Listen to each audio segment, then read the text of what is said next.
हम सब के बारे में एक ही खबर आएगी, फौत हो गए। सुनने वाले कहेंगे इन्ना लिल्लाह। जनाजा कब है?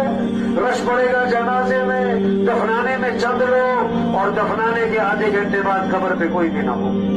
कितना ही मशहूर आदमी हो, मर दफनाने के आधे घंटे बाद कोई भी नहीं। वो गए सगी माँ को दफना के, वो गए सरदार साहब को दफना के, वो गए एमपीए साहब को दफना के। आज अपने पर मट्टी नहीं पड़ने देते, फिर मनो मट्टी तले दबा दिए जाते, और मट्टी डालने वाले कौन? अपने और सवाब समझकर डालते। आज जमीन पर चल रहे, फिर जमीन में दफन हो जाएंगे।